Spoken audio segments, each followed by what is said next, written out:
In this lesson, we shall focus on WTW158, vector algebra, limits, derivatives, integrals, and a lot more. Right, so we should proceed and look at tons and tons of questions that remain very, very important to us. And we shall solve a lot of problems that are actually very important. And we shall also look at questions that seek to apply a lot of the theories. But to start with, we actually have these particular questions here, and we shall start by looking at these questions, and we shall move forward to other questions as well. Now, starting in particular with this question says the given limit represents the derivative of some function f at some number a, right? And the function f and the number a is given by what? Right, so this becomes exactly the question here. And now this is what they're asking us. They're saying the given limit represents the derivative of some function f at some number a. Right, so this represents the limit, right? Or the given limit represents the derivative, right? Looking at the derivative of some function f at some number a, the function f and the number a is given by what? Okay, right, so here is the question. And what then exactly do we do at this point? Right, and what do we actually determine? At what number a is this actually obviously being evaluated as derivative? So we are sure that if we let f of x be actually equal to x to the power 8, right, and we take it at a equals 1, in other words, we evaluate the derivative at a equals 1, it will be clear that first things first, you'll be able to see that f primed of x is the limit h tends to 0, x plus h to the 8th power, like this, minus x to the power 8 divided by h. Okay, let's take a look at this. Right, so if we divide this exactly by h, what does this actually yield? Right, so now the implication, f primed at 1, h tends to 0, right, we divide this by h, and that actually it is exactly that. And so as a consequence, then the correct answer is the function f and the number a is given by what? So the function f is x to the power 8, and the number a is actually a equals 1, so that the derivative is exactly that. Right, any question on this one? And any suggestion, any view? Right, we're looking at this question here, and it relates to limits, but we're using derivatives as can be done from first principles. But we take note of the fact that the derivative of a function in line with this present assertion is given by f primed of x, which is the limit. H tends to 0, f of x plus h minus f of x over h. So this becomes the actual limit formula, and we have used to study the function f of x equals x to the power 8, and we have computed these at a equals 1, and we have been able to get the answer. So any questions so far? No question. Where does the a equals to 1 come from? Okay, that's a good question. Where does the a equals 1 come from? Okay, it comes from what you call comparison. It comes from the comparison. In other words, we used this formula. If the general derivative is given by this, f prime of x equals the limit as h tends to 0 of f of x plus h minus f of x all over h. We have here that if we then said, because the question is they gave us this, and they then said from this what function was being differentiated here, right? And Now we have to realize it's 1 plus h to the power 8. And so what function is this? Okay, it's tempting to think that it is actually x to the power 8. And we need to obviously take time to really realize if x to the power 8 is the function. So using the f of x plus h minus f x all over h, we can therefore be able to then say, given x to the power 8, then we write x plus h to the power 8 minus x to the power 8. Then wherever there is x, then we can put a equals 1, because that is what they've put. Because if really the function is x to the power 8, then it's going to be x plus h to the power 8 minus x to the power 8. But we can see that there's no x in the question. In the question, there is a 1, wherever there is x, but also there is a 1 here, minus 1, meaning that a equals what? A equals 1 by comparison. So a must be 1 for us to convert this to that. Now, a equals 1, therefore it becomes the limit as h tends to 0 of 1 plus h to the power 8. And we can see that we're supposed to have x to the power 8 if that's the function.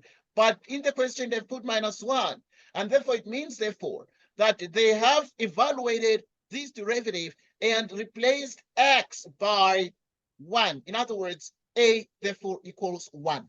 So the function f is x to the power 8, and the number a is a equals 1. Okay, this came from a past exam paper on derivatives. Okay, good. We move to the next question. Right, in the next question, question 2 from a past exam paper on just derivatives and slopes. Right, the slope of the tangent line to the graph of f of x equals sine 2x at the point x equals pi over 2 is what? So we need the slope of the tangent line. But first we must find the slope at any point. What is the slope at any point? Given f of x equals the sine of 2x, what do you think f primed is? What do you think f primed of x is if f of x is sine 2x? What do you think f primed becomes?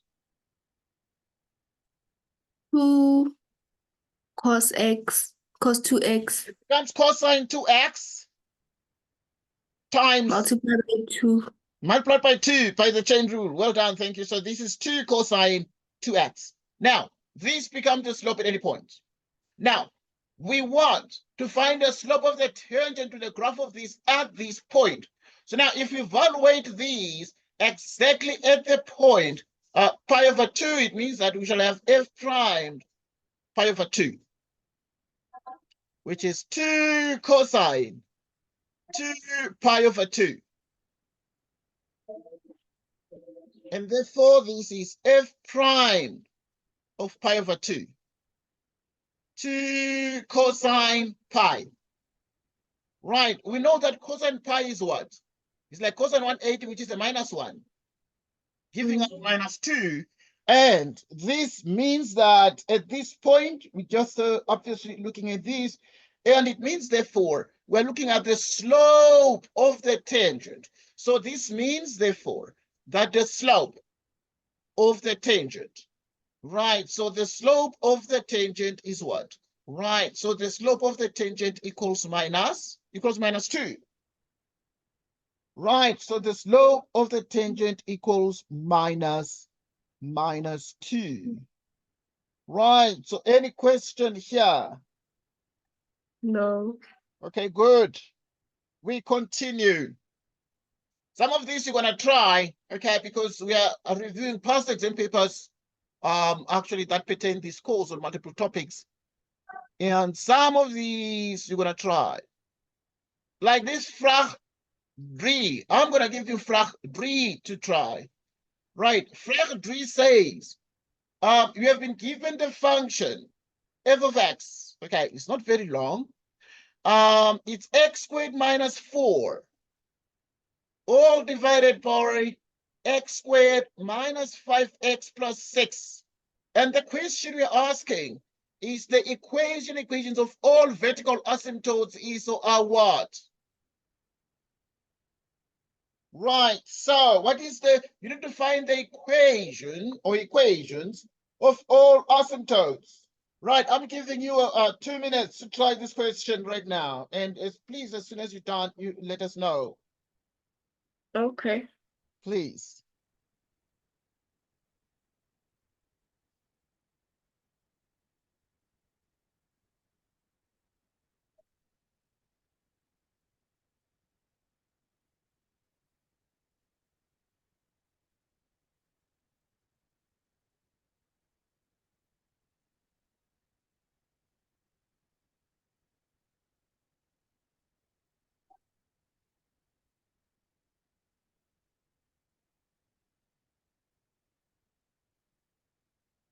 Right. You let us know when you're done. Okay. All right. Okay. Okay, thanks.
How far? Almost done. All right, fine, thanks.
Right. You're still here. We're still here. We're not gone. You're not gone. You're still here. Right, that's okay. How far? All right, we're gonna discuss because in the end, the aim is just to practice. It's not to break your fingers trying, writing too many things. It's not a question of that. So now the couple of things you need to take into account, it is that x squared minus 4 is actually x minus 2. I know you can do many things, and then we have x plus 2 here.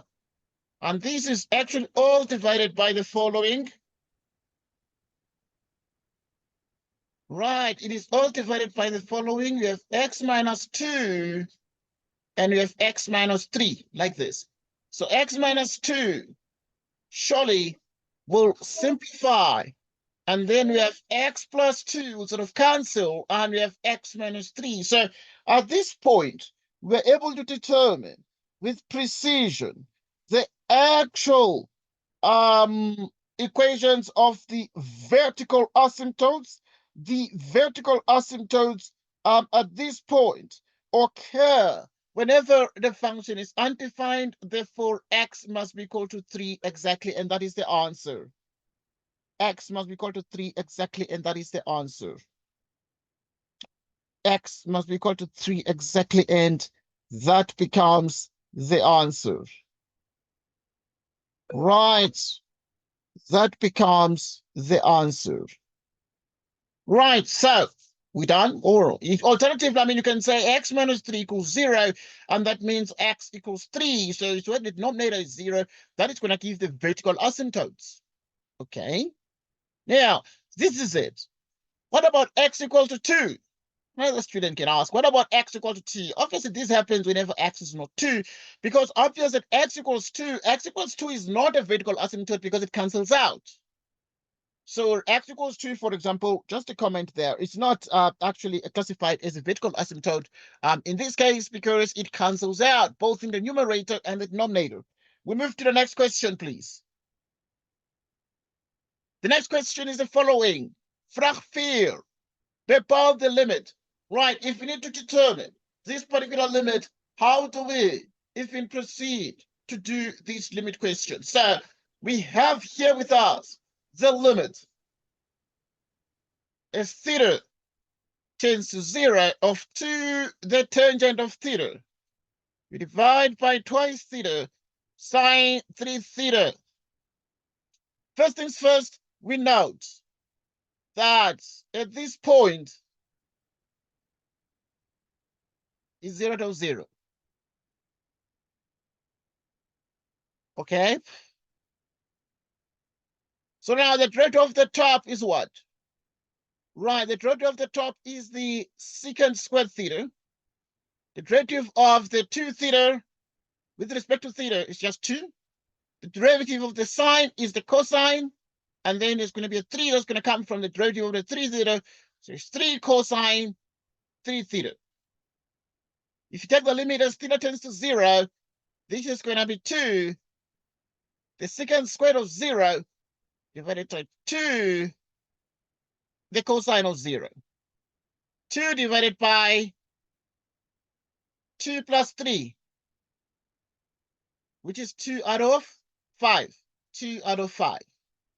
And therefore, now this limit is 2 out of 5. Any question on this one? Hong, any question? Any suggestion? No. No suggestion. Right, so we're good. Let's move on to the next point. We proceed to the next point. Right, so this one here, it's the hyperbolic function. So we have that f of x equals the hyperbolic sine of x squared minus 3x. What is the derivative of this? It becomes the cosh. The derivative of the hyperbolic sine is the cosh. It becomes the cosh of x squared minus 3x times the derivative of x squared, which is 2x and minus 3. You agree? Okay. Yes. Right, thank you. So this is f primed. Then you have here the 2x minus 3, and this multiplies the cosh of x squared minus 3x. All right. And that becomes the answer. What's your take on this one? Any question, any remark, anything else to add or remove here? But yeah, not a very clear one. It's pretty much an obvious one, correct? Right. Let's move on. Okay. This one I'm going to give you like 2 minutes. Question 6. Suppose that f of 2 is 3, f prime of 2 is 4, g of 2 is minus 1, g prime of 2 is 2. Determine the composition, the derivative of the product of f and g at 2, and this equals what? I'm giving you 1 minute. I'm giving you 1 minute, and then we shall do it together. I'm giving you just 1 minute. Why am I giving you 1 minute? Well, why I give a chance in the discussions? It's because I know that the only time I learned when I was in school, it's when I tried something. But whenever they spoon-fed me, then I forgot because I could like, okay, they said the answer is 2, and the chance of me forgetting was way too high. So yeah, that is the story. That is the story. That is the story.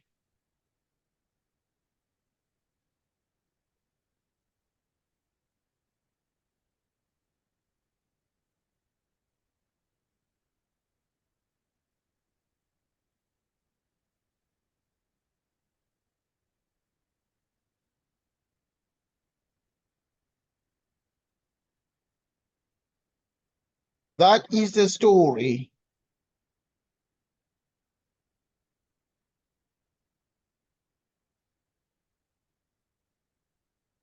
Right. Please let us know when you're done. These are like, Okay. okay, good things. And then we're going to discuss together. We're just practicing here. Okay, we're just practicing. It's nothing bad. Just trying to see how well we can do these questions. I know that some are like different, some are like new. Okay, these are all from past papers, all past papers. I have tons of the past papers, and now just pick the questions and decide, okay, today we're going to do this one, the next day we're going to do that, and so on and so forth. I got the answer as 2. Well, the answer is 2. Well done. Well done. And this is awesome, awesome news. So at this point now, you need to find, you're right. So you need to find f g primed evaluated at 2. Fg primed evaluated at 2. And if this is the case, what would this be as a consequence? Right, the way the examiner wrote it, it most certainly looks as a product. And now, if you actually, therefore, are to deal with the product, you actually perform the expansion that is required. Meaning that now, if this is a product, then you're going to do what? You're going to use the product rule. And the product rule says you first differentiate the first. Differentiate the first multiplied by g. Then you add, you keep the f constant, and you multiply by the derivative of the g, so that f prime of 2 becomes a 4, g of 2 becomes a -1, f of 2 becomes 3, here 3, and g primed at 2 becomes exactly 2, and this is -4 plus 6. What is -4 plus 6? It is actually 2. And therefore, this is actually what we're getting, so that f g prime actually becomes exactly that. So it means, therefore, that f g primed at 2 becomes exactly 2 there. Any question? No. Okay, you're able to get this one right. So, yeah, well done there. We move to the next thing. We are practicing, okay, just having a discussion about what the exam is, the use of the rules, and other things that are important. Right, so we continue to the next question. Right, the next question is this one. We want the second derivative. So to discuss this one, we're gonna work together.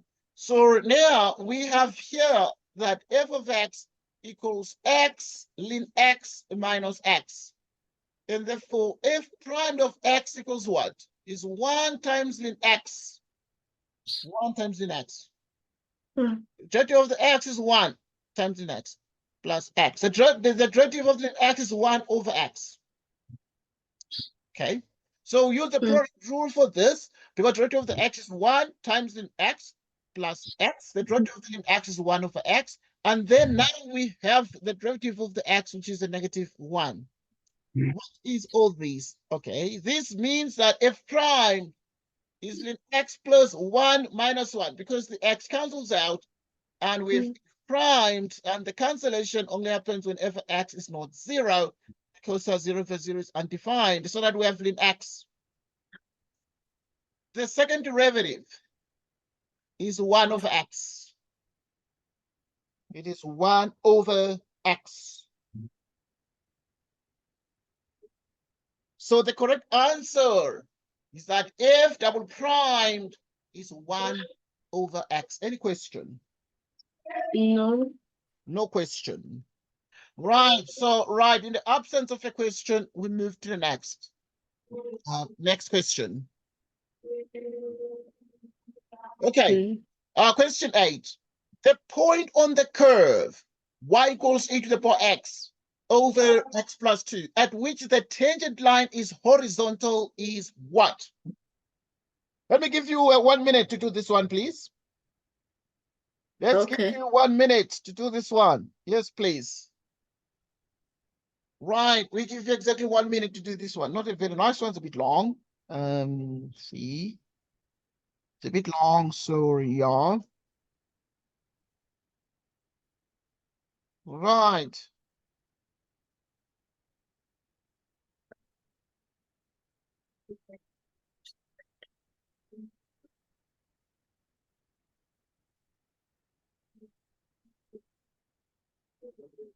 So we're good.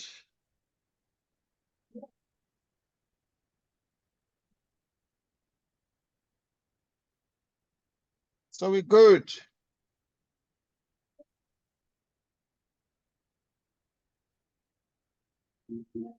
Right. Please let us know when you're done. Okay. All right.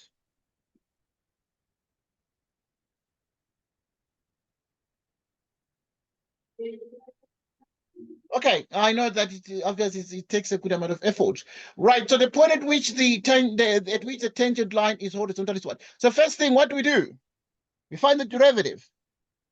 Right, so y equals, I mean, that's one y equals e to the power x divided by x plus 2. Okay, let us find the derivative together.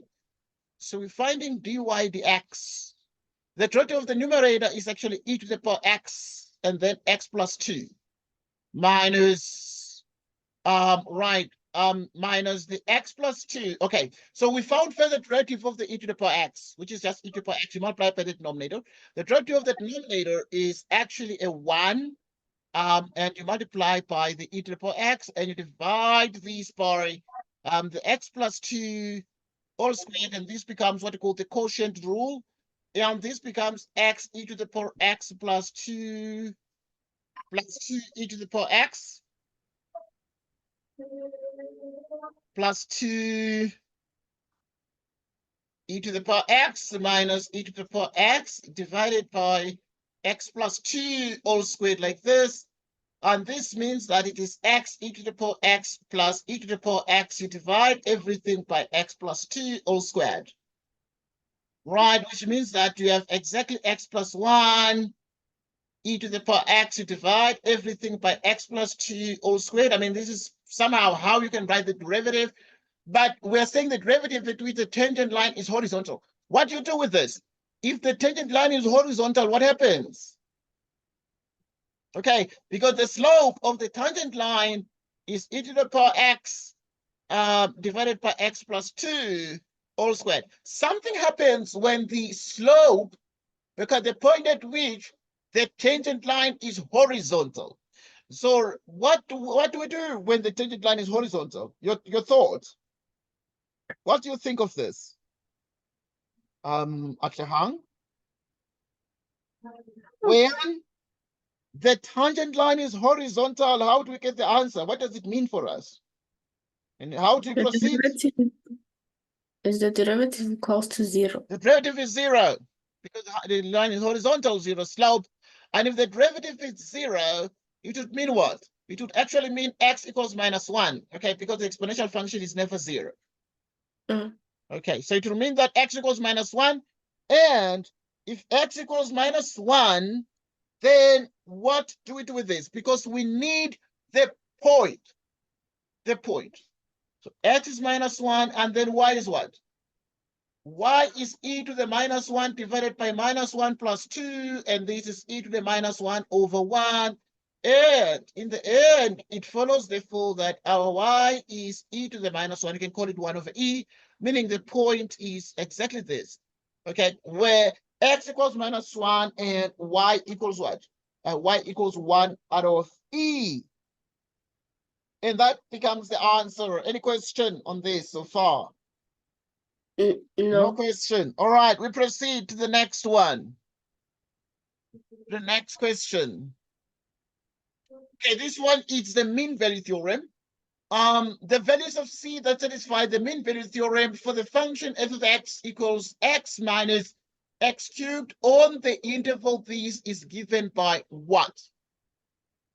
Right, so the value of values of C that satisfy the mean value theorem. Here we did the mean value theorem last time, and we're interested in finding the value of values of C that satisfy this particular, the values of C that satisfy the mean value theorem for the function this on the interval 0 to 2. It's given by what? So we're interested in the values of C. Right, we remember we did the mean value theorem last time, and we have a chance to recap on that.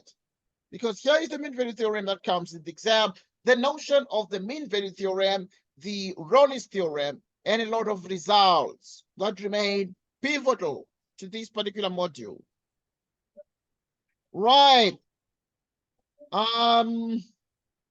Now, what would you do here? What would you do first? Okay, because you are having a discussion like that. What would you do first? It's not a question of the answer because it takes a bit more steps. But what would you do here as steps? Right. Yes. Find the derivative. You need to find the derivative. Right. You need to find the derivative. Well done. Right. Obviously, it's good to use t's at the hang there. So this is f of x equals x minus x cubed. Then what is the derivative of this? 1 minus 3x squared. You good, right? So if this is a derivative, then this derivative, then what do you do with it? Right, there's something we need to do with the derivative. We remember that f primed of C must be f of B minus f of A divided by what? B minus A. What is f primed of C? Right, so if f primed of X is that, it means f primed of C is 1 minus 3 C squared. So that in the place of the C here, in the place of f primed of C, you're going to put 1 minus 3 C squared. And then f of B is like f of 2 minus f of 0 divided by 2 minus 0. 1 minus 3c squared equals f of 2. 2 minus 2 cubed. F of 0 divided by 2 minus 0. So that you have 1 minus 3c squared divided by. Okay, then we have 2 minus 2 cubed. 2 minus 2 cubed. It's what? It's the same as 2 minus 8 divided by 2. And you have this. So 2 minus 8 is what? It's minus 6 out of 2. And this is 1 minus 3c squared equals minus 3. And then what do we do with this? Right, so whatever we're having 3c squared, we can have negative 3c squared, and we have this is equal to minus 4. And it becomes c squared is equal to 4 out of 3. And c becomes plus or minus the square root of 4 out of 3. Right, so what is exactly the answer to this here? What is exactly the answer to this here? So it would mean, therefore, you have plus or minus 2 divided by the square root of 3, because the square root of 4 becomes exactly 2. But we note that C can only be what? C between 0 and 2, because the interval on the interval between 0 and 2. So C is only this one. And C is not the negative, because we're dealing with the numbers between 0 and 2.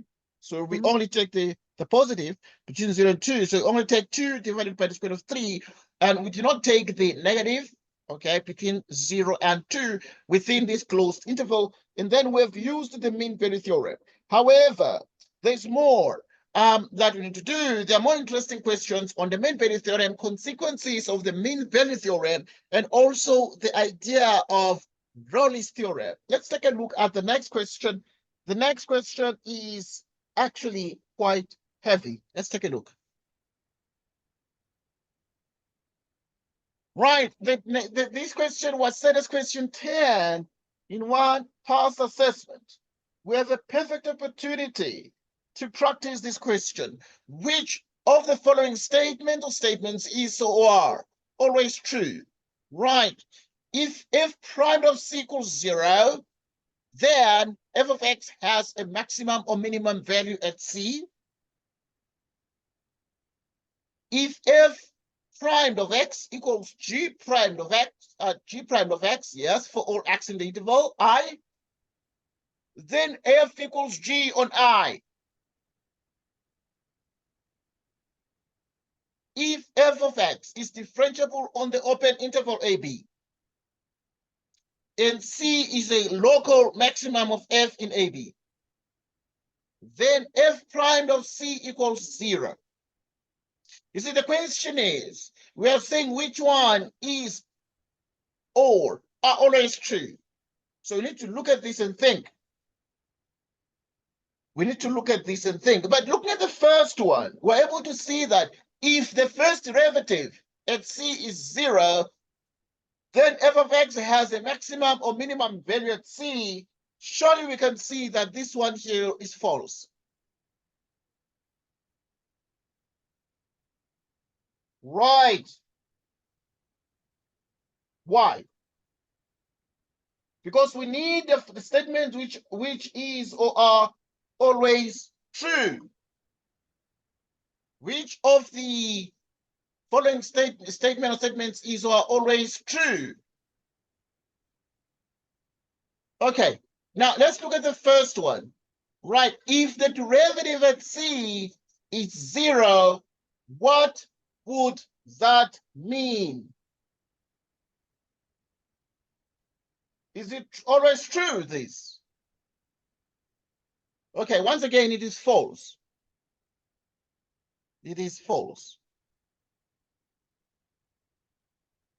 Right, so now you can have instances when the derivative equals 0, but you actually obviously are not speaking of the maximum or the minimum up there.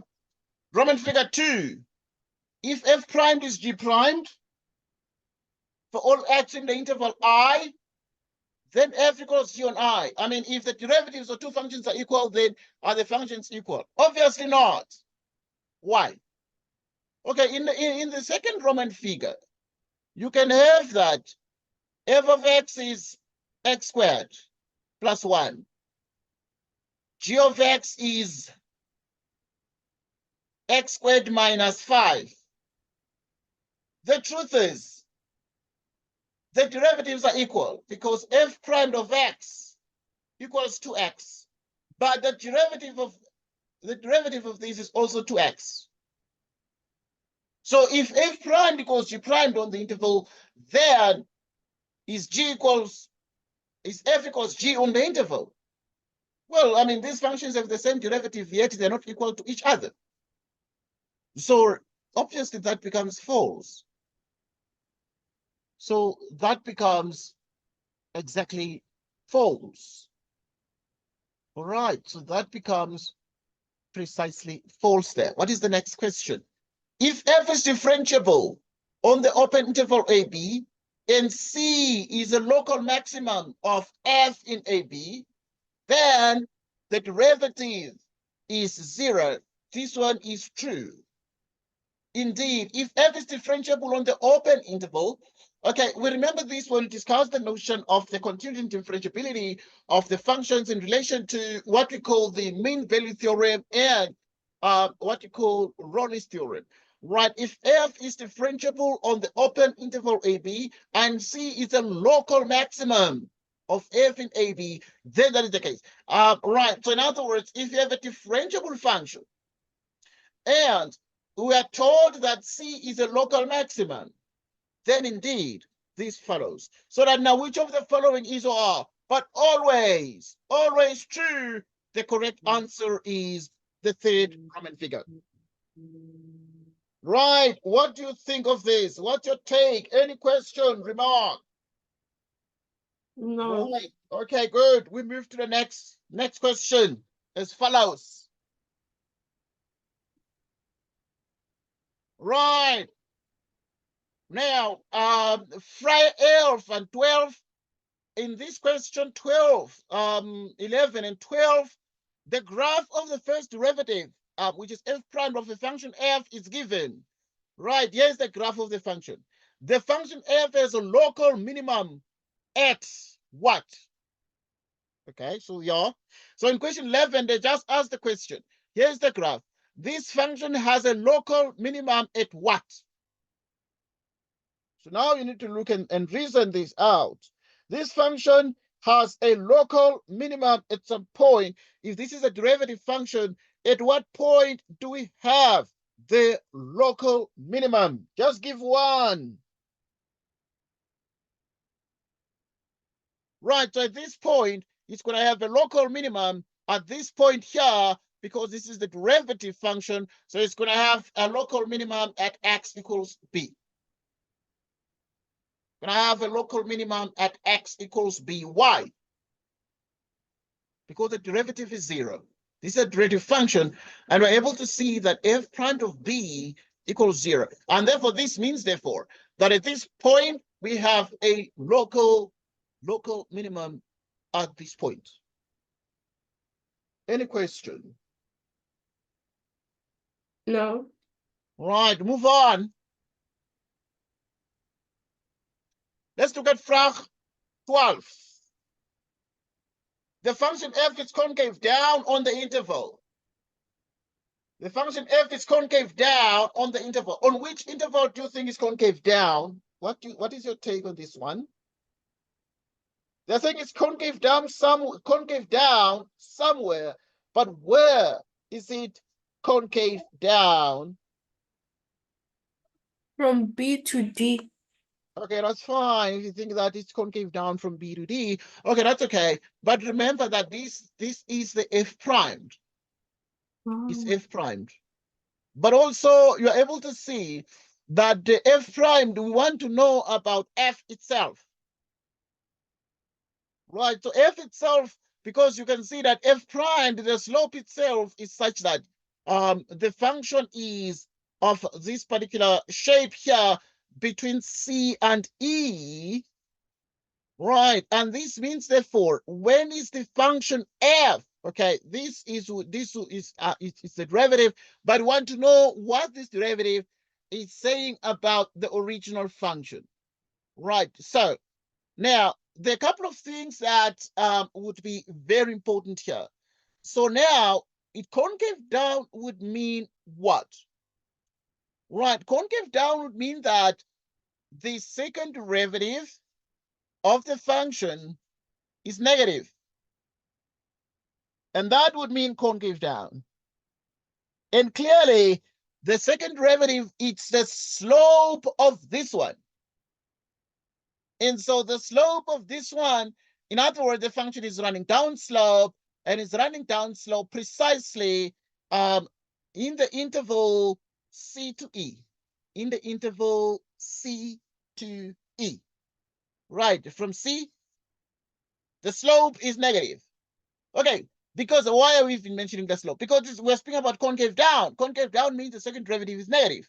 Second derivative means that if this one is the graph of the of f prime, then we can see the slope is negative here between C and E, and therefore we have the answer. We have the answer. Then we have the answer. Then we have the answer. Then we have the answer. Any question? No. No question. We move on. We move on to the next point. We move on to the next point.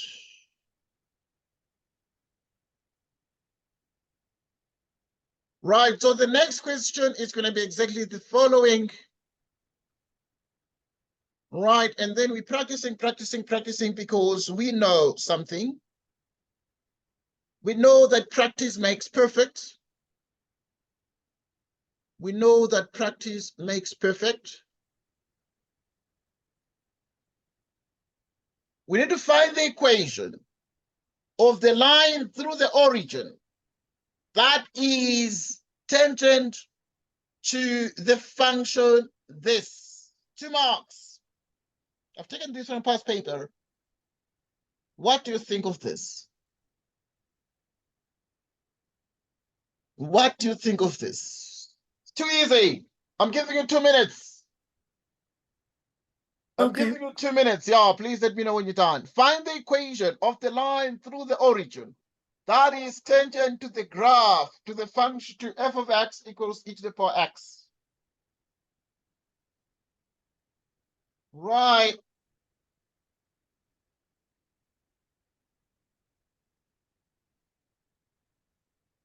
Right.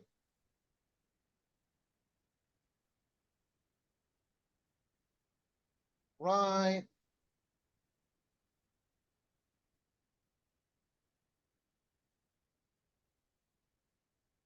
So we continue.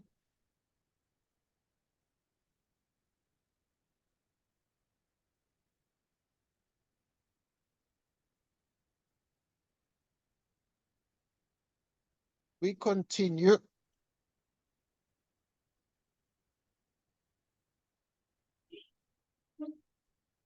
We continue.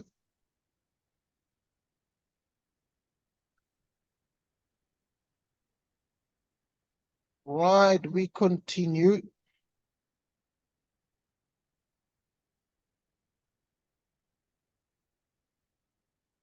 How far? Okay, you're pushing, I know. All right, I'll always remind you because I need to make sure you practice, but also we get some feedback so that we know what's going on. So that we know what's going on.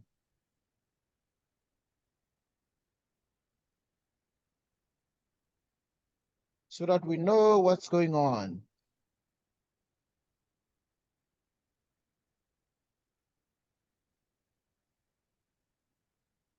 Right, we know what's going on.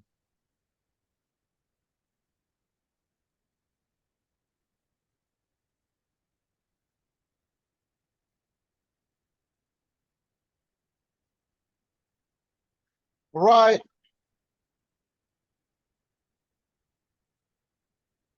Okay. And then now I know we did something similar to this, or a little bit similar here. Sometime back. Yeah, I think not today. Yeah, sometime back. Some couple of days back. We did something like this.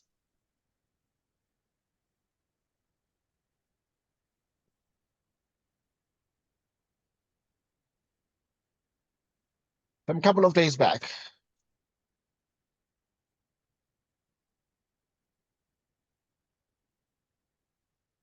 Some couple of days back.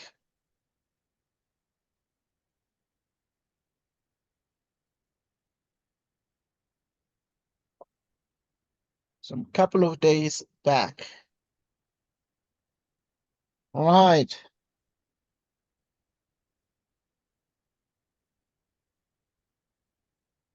I get e to the power x plus 1. Okay, that's fine. Awesome. So now I trust that you're okay.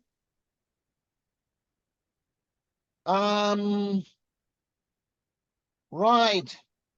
Okay, we continue. Right.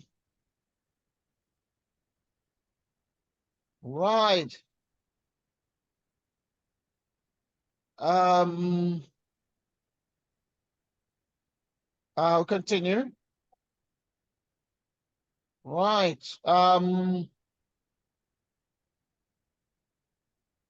So yeah, we have the following.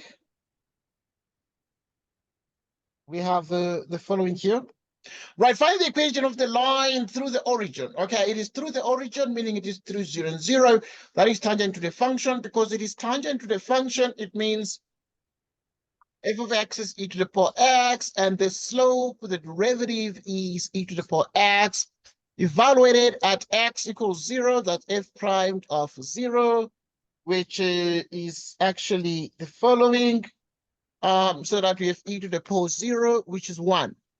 So now to find the equation of the line through the origin that is tangent to the function this, we understand that right, it is tangent to that, and it is through 0 and 0, so that you have y minus y1 equals m into x minus x1. You have y minus 0 equals the slope, which is actually 1x minus 0. Right, and therefore, what answer do you get again? E to the power x plus 1. Okay, did you get e to the power x like plus 1 here at the top? No, at the bottom. At the bottom like that. Okay. Right. Okay, so you know that obviously the equation of the tangent line, this tangent line, it is through what? It is through the origin. So the tangent line might be so that when x is 0, so the graph of the line, when you sketch it, must pass through the what? Must pass through the origin. And this would sort of be a big test. Right, and therefore at this point you're able to see that it passes through the origin, and this is the graph of y equals x, and it passes through what? Passes through the origin. And this kind of a graph is actually the graph we need. But obviously you can see that the graph e to the power x plus 1 doesn't pass through the origin. Because whenever x is 0, what is e to the power 0 plus 1? E to the power 0 plus 1 is 1 plus 1, which is 2. And that would mean whenever x is 0, y becomes 2. So in other words, this graph would pass through the following point. When x is 0, y is 2. So it's going to pass through 2, for example. And yeah, then it's gonna have some, well, it's a graph, this one. It's not a line, but it's gonna when x is 0, so we're gonna sort of get this intercept. So its y-intercept is gonna be like at 0 and 2, right? So but obviously we need to find the equation of the line through the origin. And it is exactly the line y equals x, because it is through the origin. Any question? Or No. suggestion? No question. That's fine. We're practicing. Once again, the objective of trying the questions is to make sure you not forget.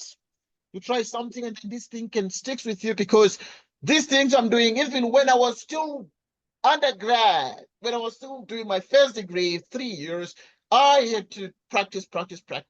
The minute I tried something, then it stuck on my mind. The minute I consulted, I asked someone, I asked my lecturer, I asked the tutor. I asked the tutor to help me with it, because I could not break through, I could not find the answer. Then when they explained it to me, I could explain better when I tried and failed, you know? So, and now when I tried and failed, it could help me, because I'm like, okay, but where was my mistake? You know, I made a mistake here. Why is my answer different from the answer of the tutor? So, you know, it becomes sort of that kind of thing. So we move on. This one, consider the function f of x. Okay, so you consider the function f of x, f of x equals x to the power x, which is defined whenever x is positive. Determine. We need to find the limit as x approaches 0 from the right of f of x. Your take on this one? I'm giving you 2 minutes. Okay. All right. I'm giving you some 2 minutes.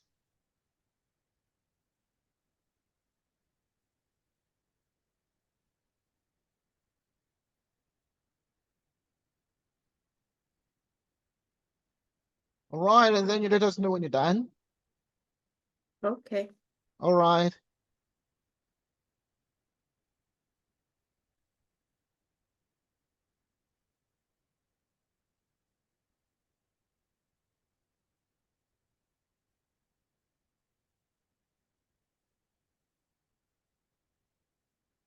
All right.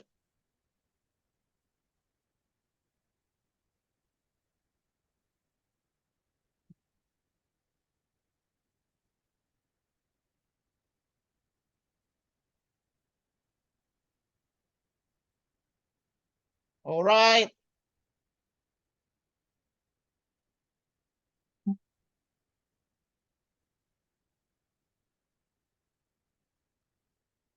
All right.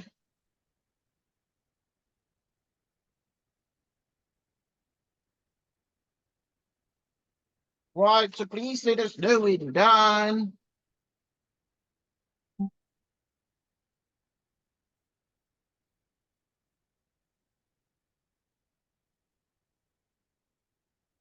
Right, you can let us know when you're done.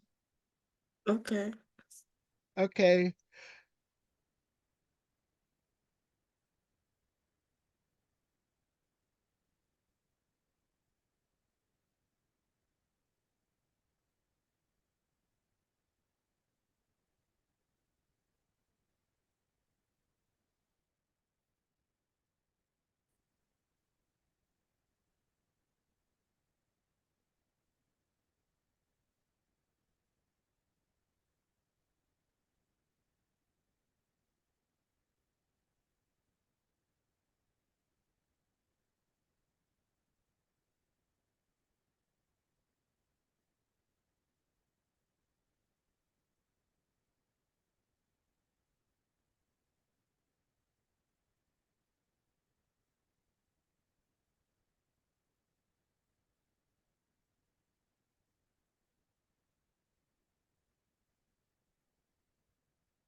Right, how far?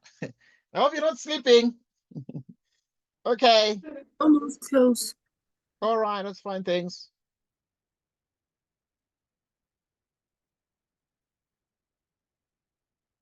But the question is, what is this limit? Question is, what exactly is that limit?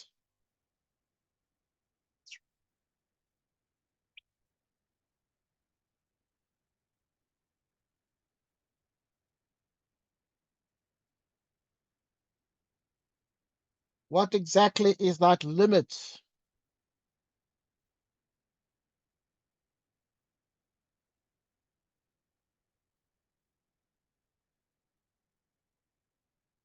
What exactly is that limit?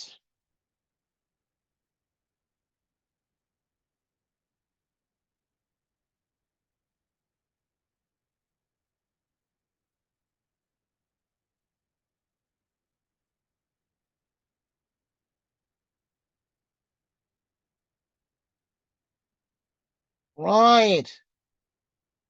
What exactly is this limit?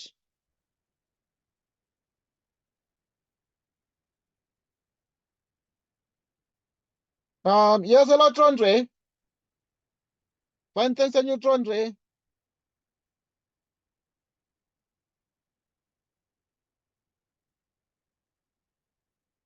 Yeah, I'm still in class now. Can I get back to you in 1 hour and see what we can do? Yeah, because I'm in class now.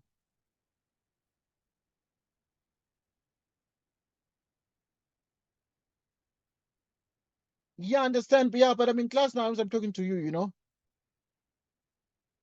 Yes, please. Yeah, in 1 hour I'm gonna finish and then I can get back to you. Okay, in 1 hour. I'll get back to you so that we can see what to do.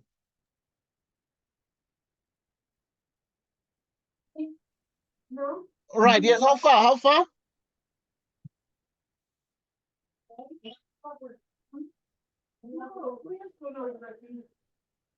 I got the answer to be 0. Okay, that's fine. That's fine. It doesn't really matter.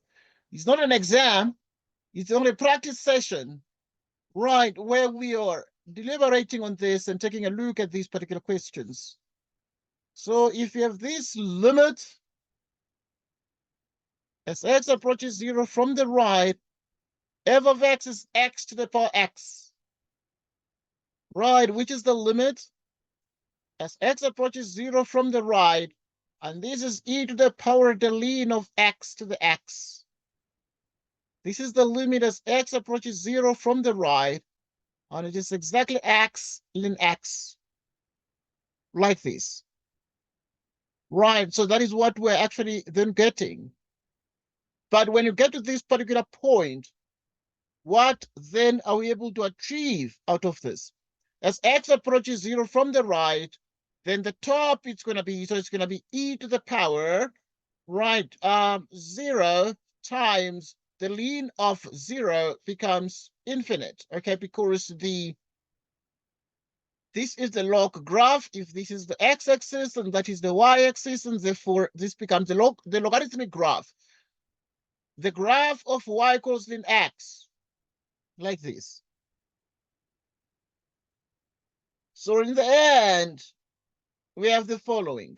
So then when you approach 0, which is this one, from the right, we're able to see therefore that this is how we approach 0 from the right, and the log graph therefore becomes negatively infinite.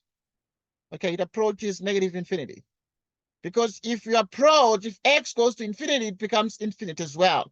But we approach 0 from the right, whenever we have that x approaches 0 from the right, then it becomes negatively infinite, and therefore it's 0 times negative infinity. Okay, as a consequence, the meaning of this is what? Okay, the meaning of this then is that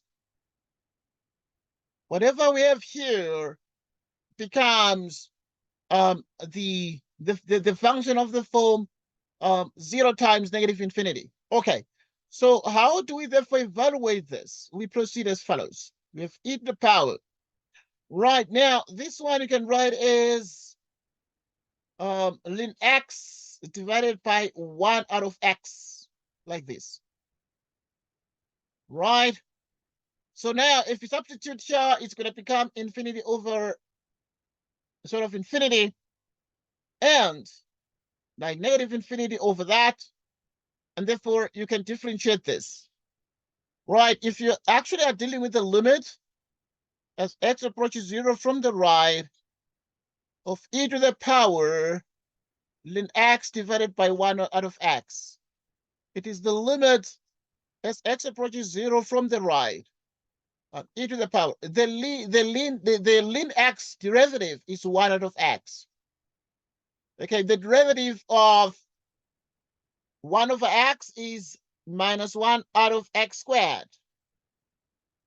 Okay, this is the limit as x approaches 0 from the right, and if you divide these, it's e to the power what? Okay, 1 over x cancels 1 over x, giving us minus 1 over x, and this is like minus x, like that, and therefore as x approaches 0 is e to the minus 0, which is exactly 1.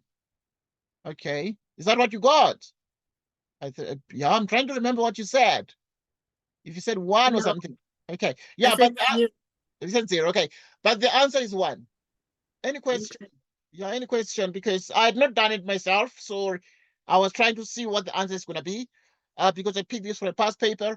But the answer is clearly 1 there. The answer is clearly 1. Any question, any suggestion, any remark, anything you can add or remove here? No. Nothing to add or remove. Okay, we move forward.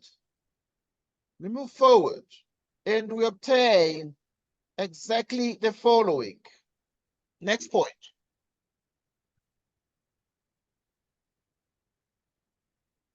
Right, I'm going to give you this one because it's now boring you. This one is now boring you because I've seen it in so many past exams. But so many, they love it. They love it with all their hearts. But I'm going to give you because it's like given 2 marks, yeah? It was 6.1 in one of the past assessments. It was given like in 2021. It was given like as an assignment, you know, and a test. So the students were like given take home. It was during the time of COVID that they gave the students this one. But I want to see what you're going to do. All right. So please let me know when you're done. Okay. All right.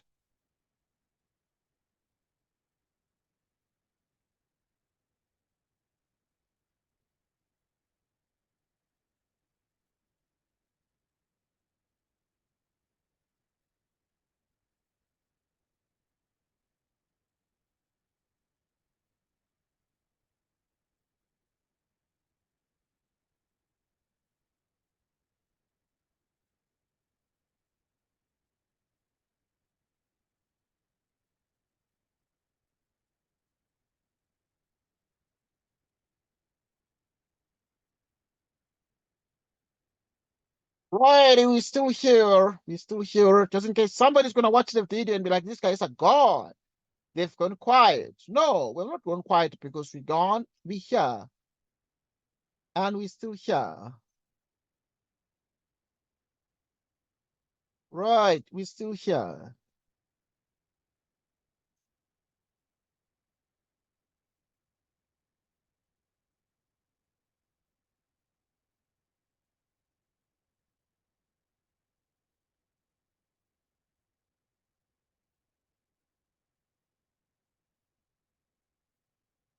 So bless my Right, we're still here.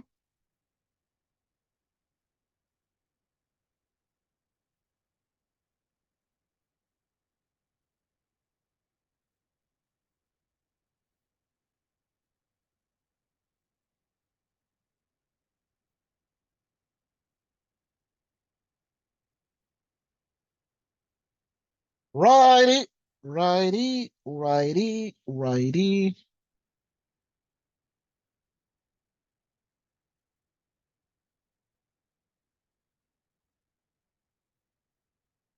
Righty, righty, righty, righty.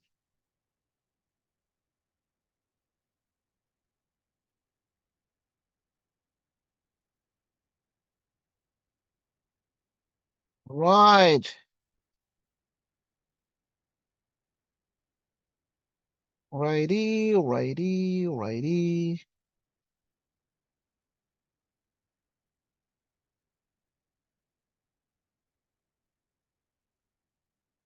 We continue.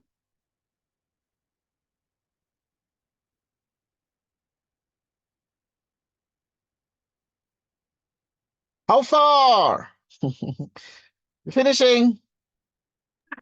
Almost done. All right, fine, thanks.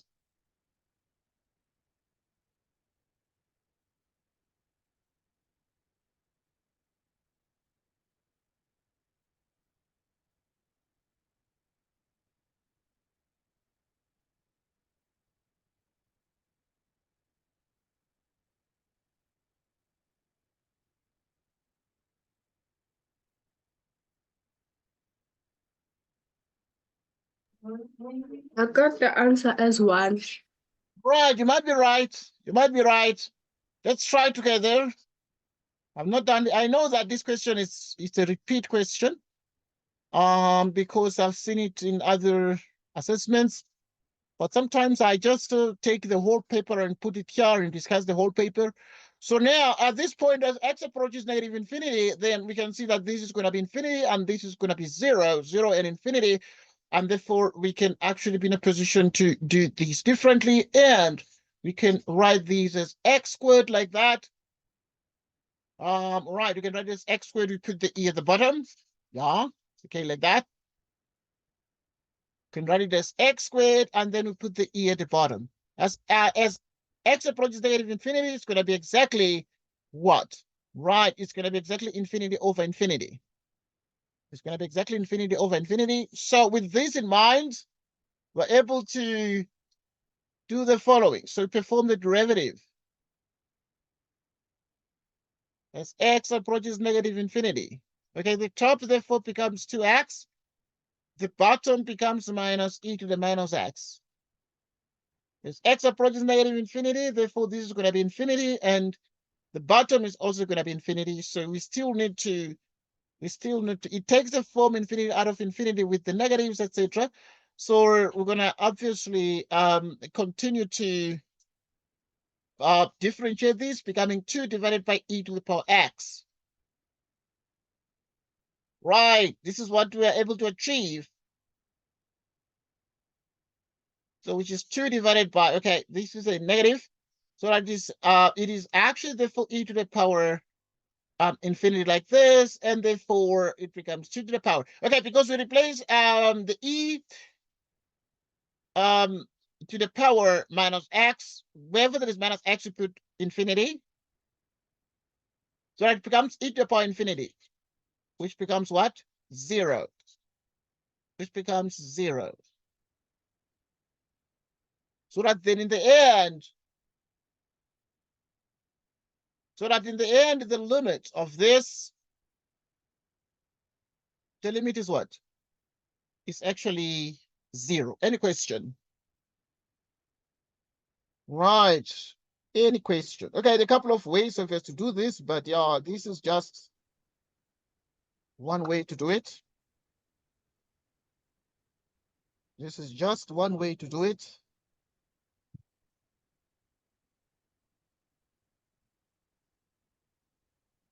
Right.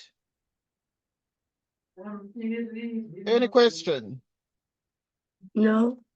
All right, we move to the next point. Move to the next point. Right, let's try the next question. Question 5 is on vectors, and we spent time on vectors already. And I want us to discuss this one. Right, so question 5 was given 4 marks in the COVID year, 2021. COVID was still very strong. Consider the points A with the components, coordinates 1, -1, and 1, B, 3, 2, -1. And we have that A has the coordinates 1, -1, 1. And B is given the coordinates 3, 2, -1 in a 3-dimensional space. Find two unit vectors orthogonal to both OA and OB.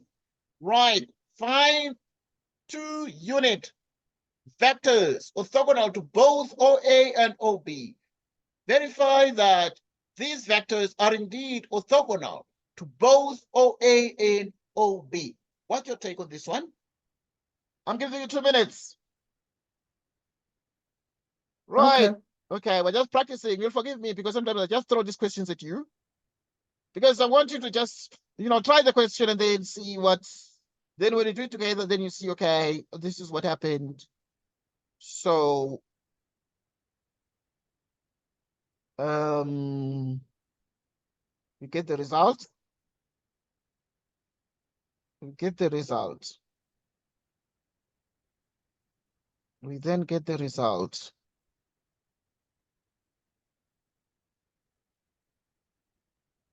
We're then able to get the result.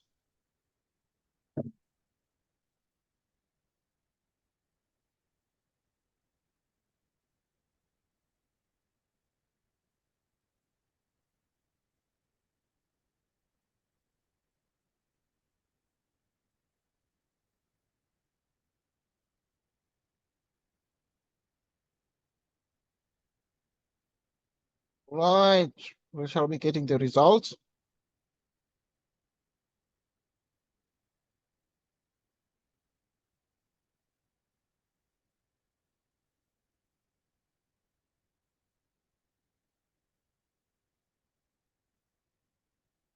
Able to get the result.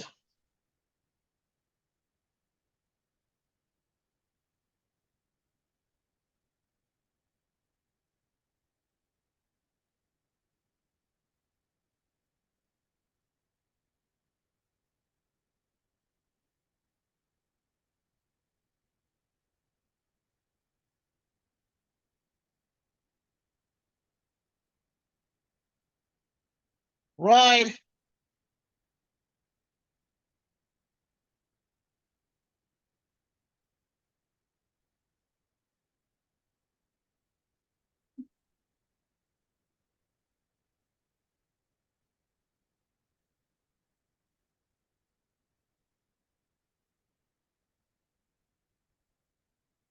Right.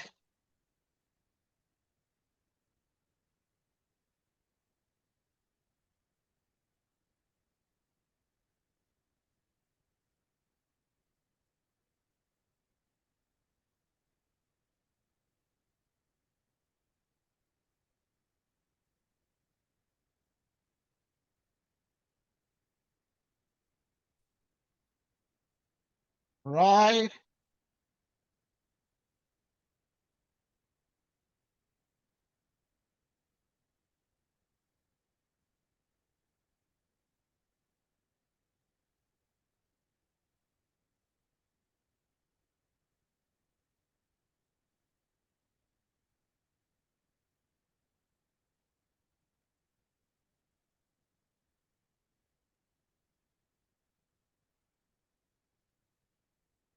Right. How far?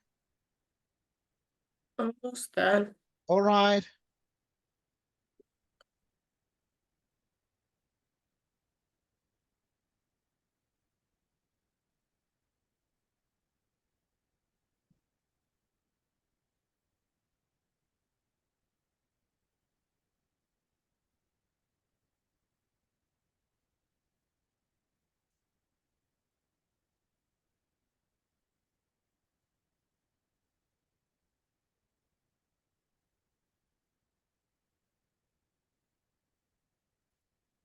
Right. We're practicing.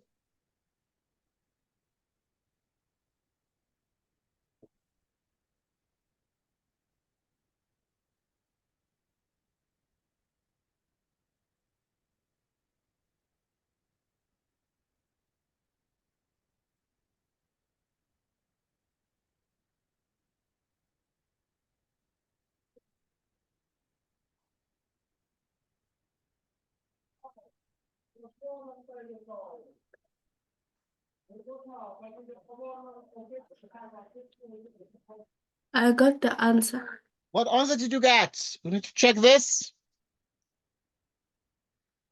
I got vector AB, which Vector is AB, yeah. -2, -2, -3, -3, and 2. and 2. Okay, yeah. Then Like vector that. BA, And vector B what? BA, BA, which is 2, yeah. 3, 3, -2. -2. Okay, right. Let us check these obviously and see if these vectors are orthogonal to both OA and OB. So you would actually be in a position to then say, what is the vector OA? Right. So the vector OA has to do with us moving from O to A. Right. So moving from O to A, meaning that A is our final point, and we take A as the final point minus O, the initial point. And therefore, this would be exactly 1 minus 1, 1. And then we have another vector, OB, right? And OB, we're moving from O to B, meaning B is our final point. And we have this, the initial point is 0, 0, 0. And therefore, this is 3, 2, minus 1. we want to actually find two unit vectors, and okay, these vectors must be unit vectors, right? Oh. They have to be unit vectors, right? And for them to be unit vectors that are orthogonal to both OA and OB. So let us check. It's this one orthogonal to this vector. Okay, right. So if ever, okay, doesn't matter. If ever AB is orthogonal to OA, then their result must be 0. What is AB? Right, you think AB is 2 minus 3, 2, and OA, once again, this is a vector, so we can put the sharp brackets here. Just I know that in this course, we sort of make the difference between points and vectors, right? So this would sort of be the notation for vectors. And now the OA is going to be 1 minus 1, 1. Okay, if you dot this, you get what? You get minus 2, 3 plus 2. Okay. Now, I mean, we're dotting them. So we're saying the vectors orthogonal to OA. So if ever AB is orthogonal to that, okay, because I'm checking, tell me if I'm missing something. Because I'm saying that if ever AB is orthogonal to OA, then it means the dot product must be 0. Right. So at this point, what then do we have here exactly? So what we're able to see is that if you take these particular vectors, AB and OA, OA is this one, which is 1 minus 1, 1. AB is minus 2, minus 3, 2. If you dot these here, you get exactly minus 2, 3, and 2. And the result becomes 3. Why is it 3? Is it 0? What do you think? Because the result must be 0. Right. The result must be 0.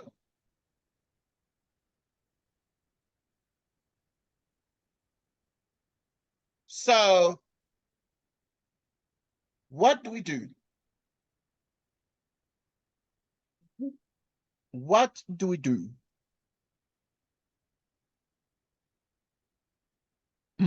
Atehang, what do we do? Am I missing something? Because the vector must be orthogonal. The two unit vectors orthogonal to both OA and what? And OB. You need to also verify that these vectors are indeed orthogonal to both OA and OB. Yeah. So what do we do? What do we do? Okay, remember, it's an open discussion. It's not an exam. So we're trying to know and to see exactly, what exactly we need to do. I know that we have learned on vectors. We discussed the vectors by and large, a lot of problems. There are still parts on vectors we shall discuss in detail. But this is just another assessment on the vectors that determines and examines exactly what needs to be understood. Right. So your take on this one? What must we change here? What must we change here?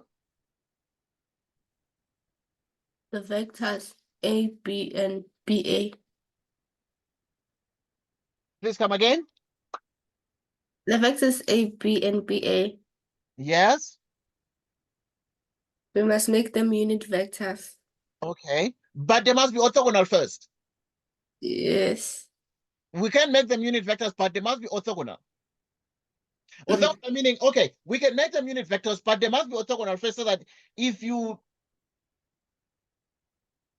because 4, okay, can they be ever? Okay, let's make AB a unit vector. Okay, for argument's sake. Okay, like that in the notation of the course. I want to see if it's gonna make any difference. Okay, we want to make A a unit vector. will it be orthogonal to both OA and OB? All right, so, okay, now the hint in this question is a vector that is orthogonal to two vectors is found by what you call the vector product, the vector cross product, you know? That is the only solution to this. But obviously now you can find this one here. So this is -2, you square this, and you have -3, you square these, and you have 2, you square that. Okay, I want to see if it's going to make a difference, but I don't expect it to. You have -3, 2. Okay, this is 2 squared, it's 4 plus 4 plus 9. 4 plus 4, it's 8, plus 9, 17. It's making matters worse. It's making things more complicated. But now with the 17 denominator, it really can't do the job. So what do we do? Well, because in the end, if you dot this, it must be orthogonal. So the result must be 0. But 3 is clearly not 0. So what modifications can you do here, Atlahang?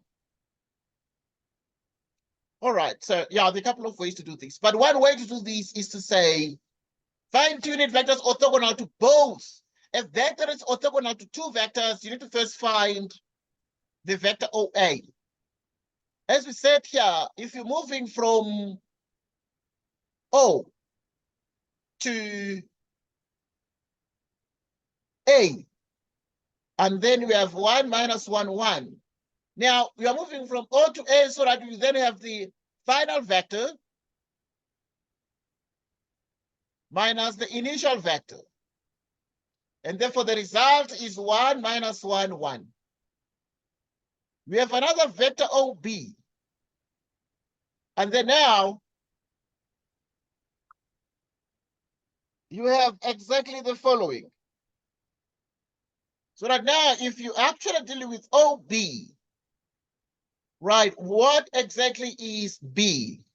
3, 2, minus 1, minus that. So we are moving from O to B, meaning B is our final point minus the initial point, the origin. And this becomes exactly 3, 2, minus 1. Okay, I've just picked this from a past. It was given as a take-home thing in the year 2021. All right, so now at this point, the question is, what do we do with this? We have found two vectors, OA and OB, but we want to find, first, before we can make it a unit, we must find a vector that is orthogonal to both of these. We need to find a vector that is orthogonal to both these vectors. And the only way in mathematics is to say you have a plane like this. You have a vector, and we have another vector here. And this is the vector OA, and this is another vector OB. And you want to find a vector that is sort of perpendicular to both, and the vector that is perpendicular to both is called the normal vector, and it is found by finding the vector cross product. Meaning at this point, you'd have to then say OA cross OB. Right, which means it is IJK, and you put the bars on top like this. Okay, the notation in the course is to put the bars on top. What is OA? OA is actually 1 minus 1, 1. OB, 3, 2 minus 1. You dot this, getting an I, and therefore this is actually what? It's exactly -1. It's actually 1 minus 2. It's -1. And then you have minus J. Then you're going to block this and that, and then it is -1 minus 3 minus 4 plus K. If you block this and that, which is actually 2 plus 3, it's a 5. This gives us the vector. Okay, before we say that it gives us the vector, let's just do this. So now let us first multiply things out. This gives us I, and this gives us 4J, and this gives us 5K, which is actually -1, 4, 5, like this. Okay, and this is OA cross OB. like this. Okay, we need to check this vector. We expect this vector to be orthogonal to both. Let us do a quick check. But obviously, it must be a unit vector. We can make this one a unit vector. Right, so to make it a unit vector, right, so to make it a unit vector, you can just, okay, there are too many ways to do this.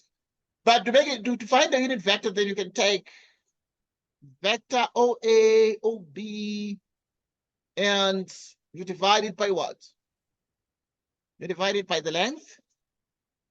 Okay, like this. And then the OA cross OB is -1, 4, 5, divided by the square root of -1, you square it, 4 squared plus 5 squared. Like this. Which is minus that 4, 5. And this becomes the square root of. This is 25. 5 squared is 25. Plus 1 is actually 26. 26 plus 16. 42. You're getting 42. Okay, I'll have to trust you. Right, so right, we check these things. We check these things. So whatever we have here is exactly that. We have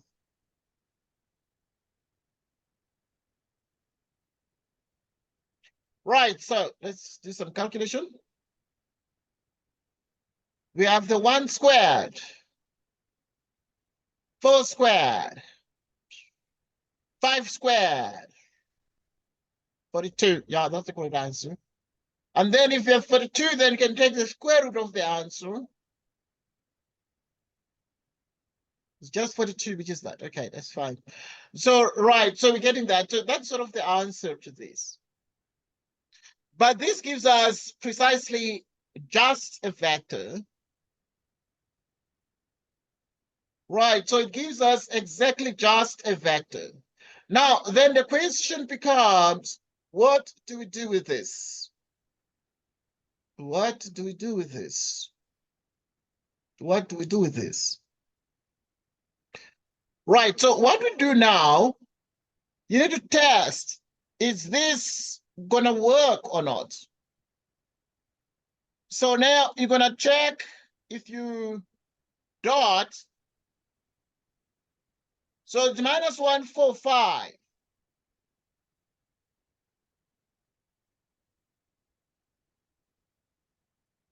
Divided by the square root of 42.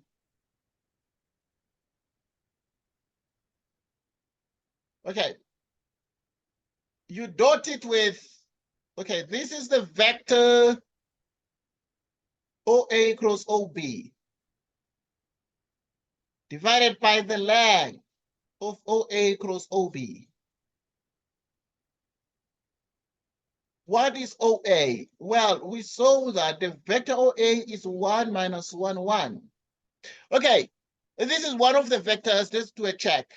Does it work or not? So we're going to find the actual OA cross OB, and we have OA cross OB. And this is exactly what? It's exactly this here. So this is sort of the unit vector, but now it's the unit vector -145 out of the square root of 42. You dot it with 1 minus 1, 1. And then you multiply this and that. It's -1 minus 4. Multiply it, -1 minus 4 plus 5. Divided by the square root of 42. And then obviously this is actually -5 plus 5. You divide it by the square root of 42, and therefore this becomes what? This becomes 0. And indeed, it means therefore that this one is a unit vector. Hence, minus 4, like that, 42, is a unit vector that is perpendicular to, that is like orthogonal to both. Right, so 42 here is actually the OA cross OB, you divide by the length of OA cross OB. So hence this one is a unit vector. Unit vector orthogonal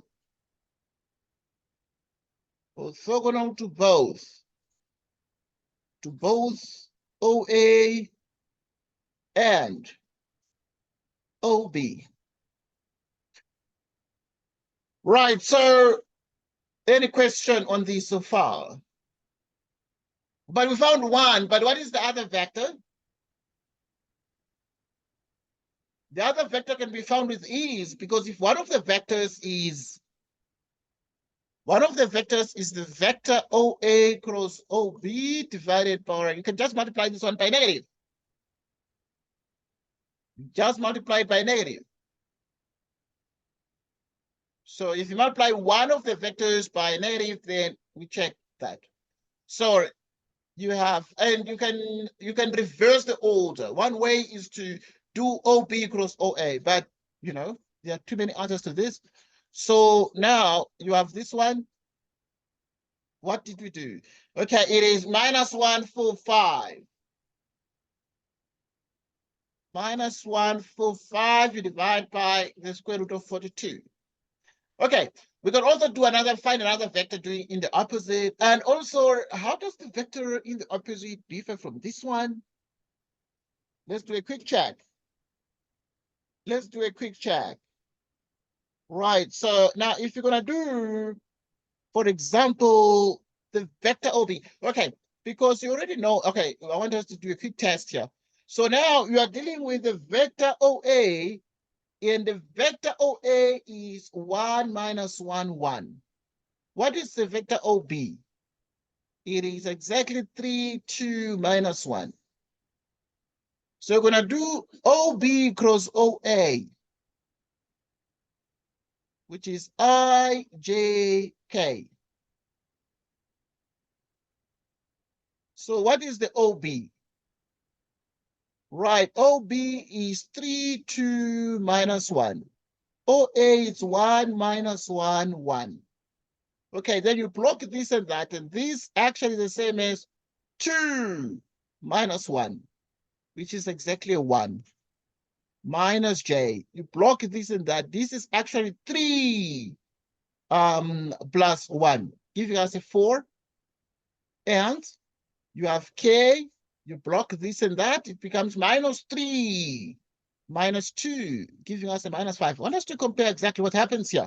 Okay, right. So obviously, I mean, it's the same as just multiplying by a negative. So it becomes a vector that you can easily obtain from the other. So now this becomes exactly the I minus 4J minus 5K, which means therefore that this vector is the vector 1 minus 4 minus 5. So you can see that it's just the same as multiplying this by negative. So now, at this point, it means that the other vector that is wanted, so there are 2 of them, both of them are going to work.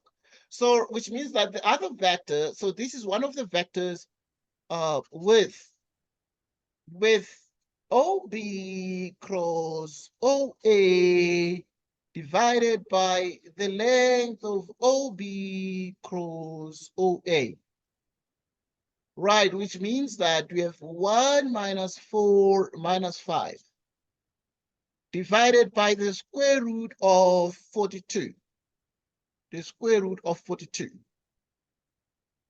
Right, so at this point, this is what you're getting. This is what you're getting. And this vector. So now, if we claim, therefore, that these are the 2 vectors, then do these 2 vectors work? We checked that this one indeed is orthogonal. And so, and obviously you can check if this one is orthogonal. You can check if it's orthogonal to actually OB. So you can do OB cross OA, you divide by OB cross OA, you dot with OB, which is 3, 2, minus 1. And you actually would get, therefore, it's 1 minus 4 minus 5 divided by the square root of 42. You dot this with 3, 2, minus 1. And let us check now if you actually continue to dot this here. And you are dotting with OB now. You are dotting this, and this one is OB, and you want to see if indeed we're trying if this vector is orthogonal to OB. Then if it's orthogonal to OB, then it's going to produce a 0. If you take the dot product of this vector with, and obviously that gives us the two vectors. And what are, in effect, the two vectors which will sort of give us the answer? So one of the vectors would therefore be this here. One of the vectors will surely be this here. One of the vectors will surely be this here. And the other vector will be this one here. Right, so if you dot this and that, it becomes exactly 3. Okay, 1 by 3 is actually 3. Minus 4 by 2 gives us minus 8. Minus 5 times minus 1 gives us a 5. And you have the square root of 42 at the bottom. And therefore, this is 3 minus 8. What is 3 minus 8? 3 minus 8 is a minus 5 plus 5. And over the square root of 42. Minus 5 plus 5 equals what? Equals exactly a 0. Equals exactly a 0. So equals exactly a 0. So that you have actually here a 42. And this is actually 0. And therefore that becomes the answer. That therefore becomes the answer. That becomes the answer. Any question? No. Right, we move on to the next point. Determine the gradient of the tangent line to the curve at x equal to 1. Right, so if you have y which equals x squared plus x to the power x, you want to find the gradient of the tangent line to the curve. How do you find the gradient of the tangent line to the curve?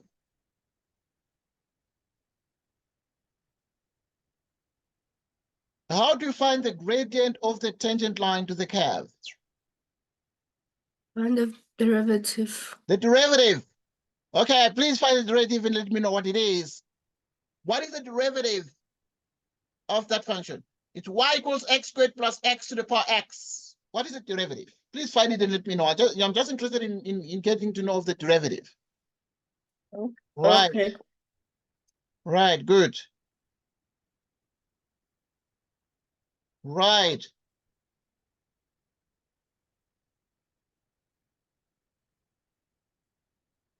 Right.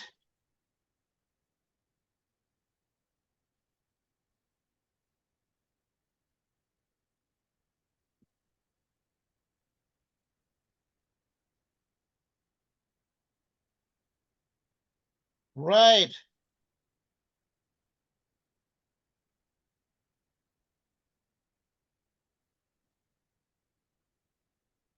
Right. I'm just interested in the derivative.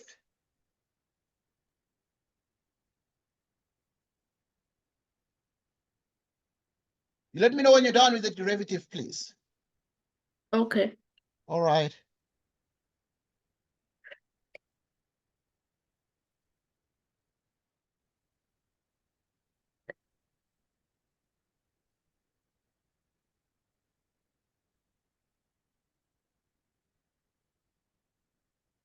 I got e to the power x ln of x squared plus x multiplied by 2x plus 1. It sounds long. It sounds long. Okay. Please say it again. e to the power x Uh-huh. ln, Uh-huh. no, and the At the top. ln x squared plus x Like that. is then multiply Multiplied by 2x plus 1. 2x plus 1. Okay, yeah. They're just about right. That is you are saying that is a derivative, correct? Okay. So you have that. So now if this is dy dx, okay, but first this is going to be e to the x, the ln of x squared plus x. So the dy dx, therefore, is going to be derivative of this. So the derivative of this, because, you know, first things first, I mean, we need to take note of the fact that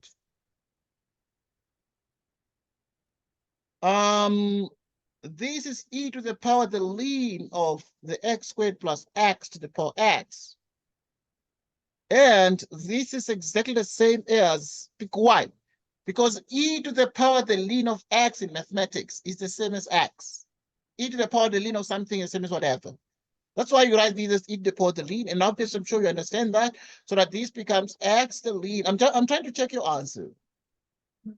Okay, so now if this is the case, what is dy dx of this? It's going to be ex to the ln of x squared plus x, and then you multiply by the derivative of the top. Right, derivative of the top is x the ln of x squared plus x. Meaning you have dy dx. E to the power x the ln of x squared plus x. What is the derivative of this? Derivative of x is 1 the ln of x squared plus x. The derivative of the ln is 1 over x squared plus x, and then you have 2x plus 1, like this. Okay, so that's what we get. That is what we get. That becomes exactly what we get. So with this, then, this becomes the answer, but not the answer in terms of x equals 1. To substitute x equals 1, and let us evaluate that. So if you want to find dy dx evaluated at x equals 1, you'd have e to the power, you do 1 here, which is ln 2.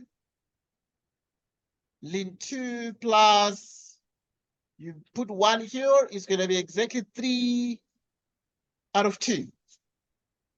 And this, therefore, is going to become the answer at x equal to 1. Any question? Any question? So in other words, what are we trying to say here? What we are trying to say, it's the following, right? So what we're trying to say is the fact that the dy dx at x equals 1 is going to become e to the ln 2. What is e to the ln 2? E to the ln 2 is just 2. And then you have ln 2 plus 3 out of 2. And therefore, this becomes the answer. This becomes the answer. This becomes the answer. This becomes the answer. Any question? No. No question. Right. So, we continue, and I want to state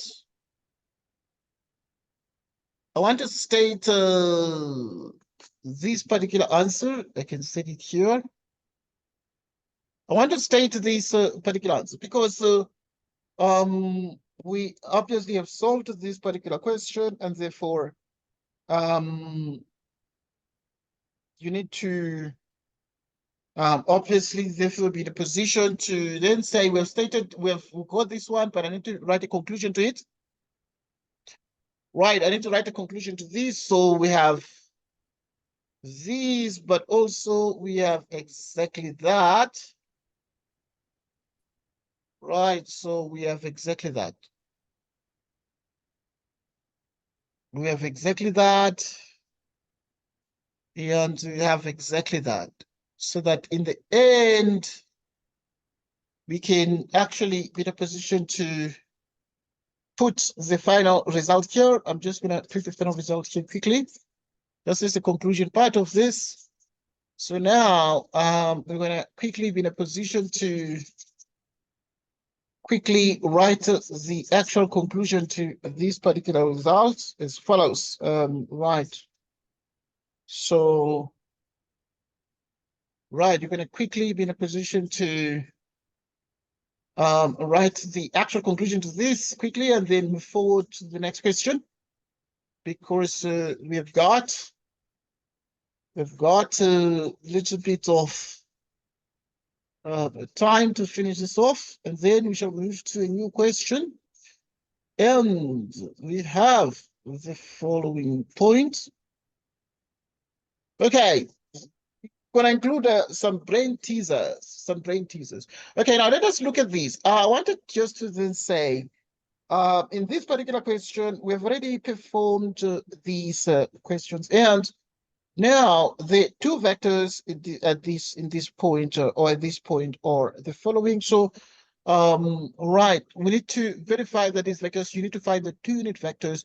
So the first unit vector is the OA cross OB vector divided by the length of OA cross OB, and this here is actually the same as -145, and it's out of 42 square root. And you can also write this one as -1 out of the square root of 42. Okay, you can write it as -1 out of the square root of 42, and then 4 out of the square root of 42, and then 5 out of the square root of 42. Right, and the other vector is the negative of this, so which is the OB cross OA divided by the length of OB cross OA, which actually becomes the same as 1 minus 4 minus 5 divided by the square root of 42. And this is 1 out of the square root of 42 minus 4 out of the square root of 42 minus 5 out of the square root of 42. Like this. So in the end, this becomes the answer. This becomes the answer. Any question? This becomes the answer. Okay, good. So yeah, we move on. We move on. Right, moving on. And we have tested the orthogonality of this. Okay, right, with those vectors. So now, I mean, this is the case with the fact that OA cross OB, OA cross OB dot OA, it's 0. OB cross OA divided by the length of OB cross OA, the result becomes also, well, when you dot this with OB, then it becomes 0, and then you're done. Okay, it becomes, if you dot this here with OB, it becomes what? It becomes 0. So it becomes 0. So in other words, this one here is exactly a 0. And any question? Any question on this? No question, right? Right. So yeah, I think that it's some very good time for us to actually take a little break. Let me see. Because we started at what? We started at 1. What? Yeah, 1. So they're asking the same things. All right. Okay, we can practice with this one just a little bit. Now determine the length of the tangent line to the curve. Yeah, determine the gradient of the tangent line to the curve in the point xy. Okay, what is the gradient? Can you do this one?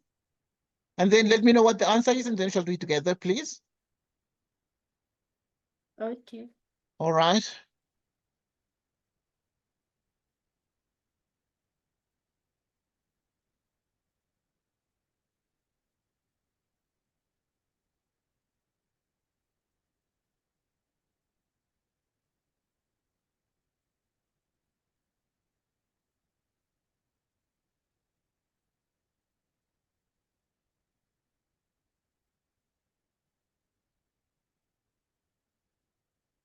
Right.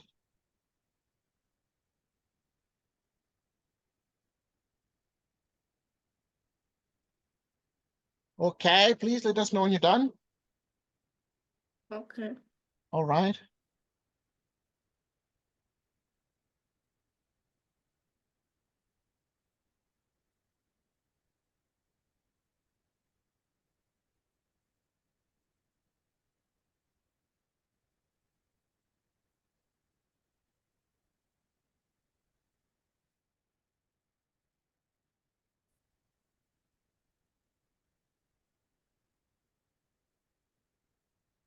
Right.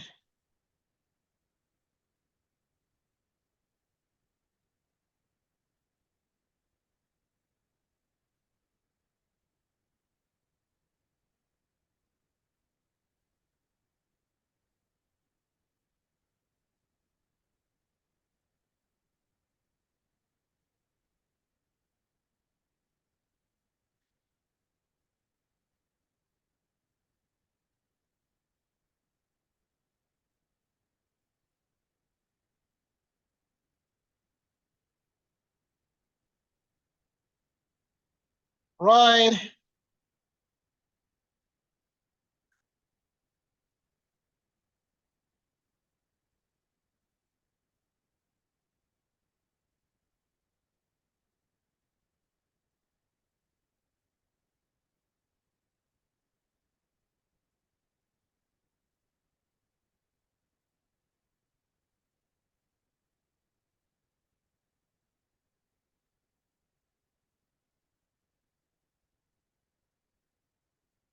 Right. How far?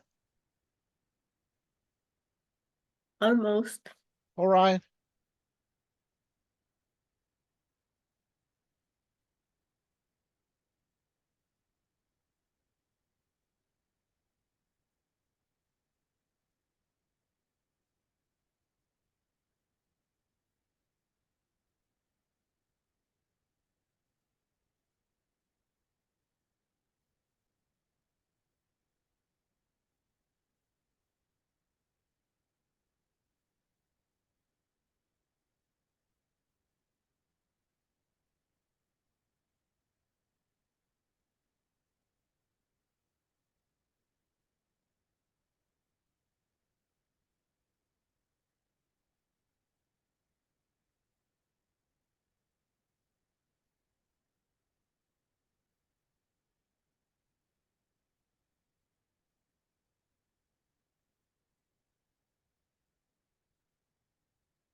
Right.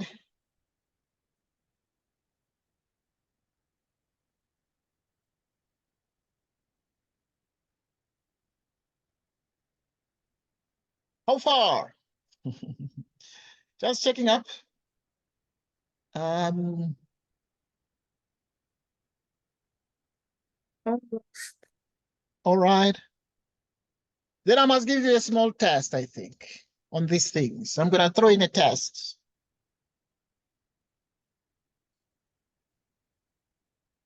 I'm gonna throw in a test.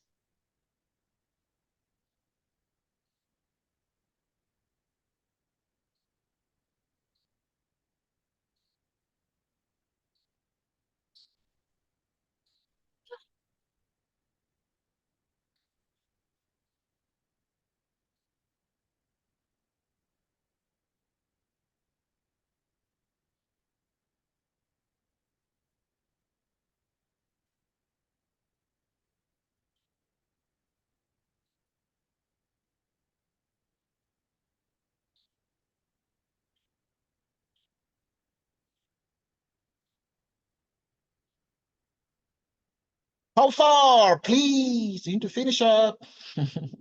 All right. No. Just need to know. You're almost done, right? Yes. All right. Please let me know when you're done. I just need to know your answer so that we can, proceed.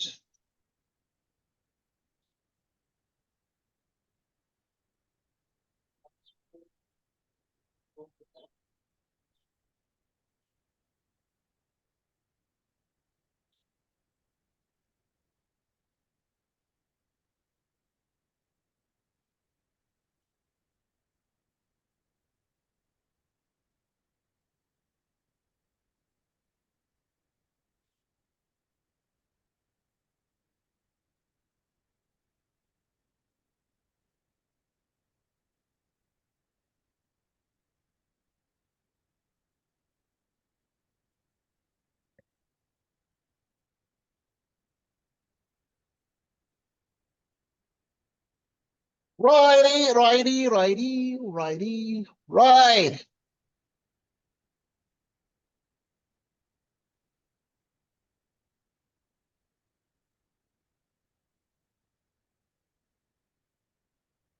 You're finishing, right? Okay. I'm happy you're trying. I'm happy you're practicing.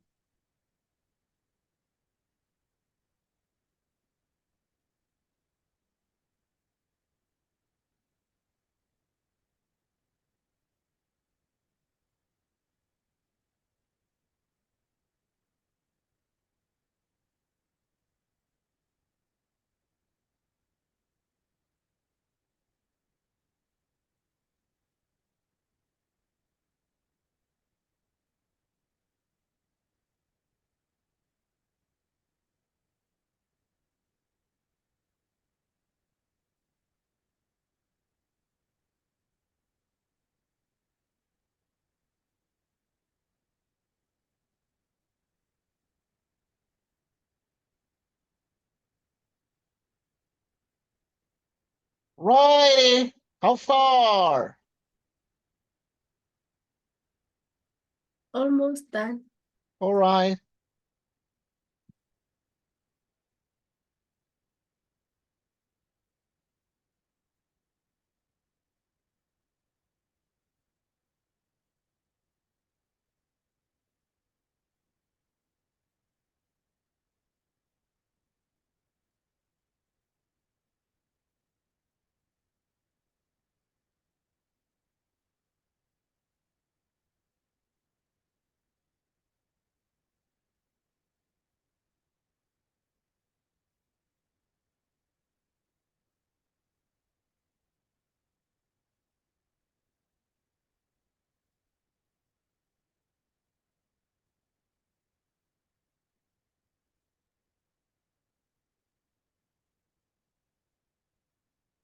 I got the answer as 0 and 2.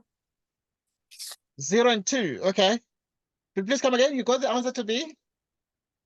0 and 2. Yeah, okay. 0 and 2, like this. The point. Okay, okay, okay. That's fine. All right, like that, eh? Okay, Yeah. good. Yeah, let's check. Because what is the question?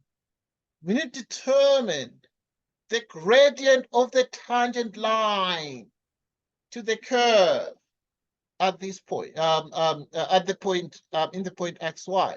So to determine that, you need to take d, you can write here, d dx of xy, y cubed, must be d dx of the other side.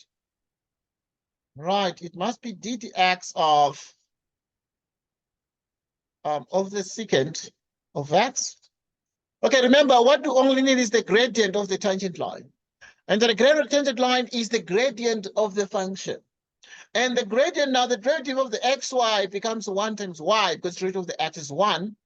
Right, and then you have plus x. The derivative of the y becomes dy dx plus the derivative of y cubed becomes 3y squared dy dx. The derivative of the sec x is sec x 10x, which means then you have dy dx, which is x 3y squared, which equals sec x 10x,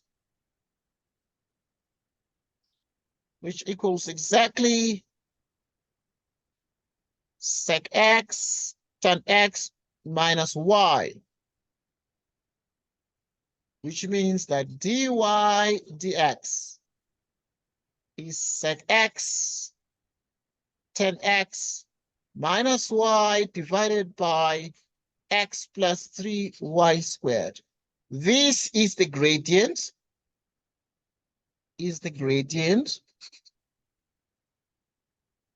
of the tangent line,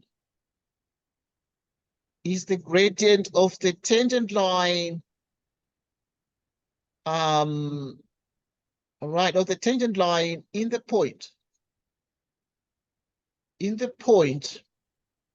are exactly the words of the question, in the point x and y, like this. In the point x and y. Any question? So this is the answer. There's nothing else to do. You know? Then there's nothing else to do. So then we continue.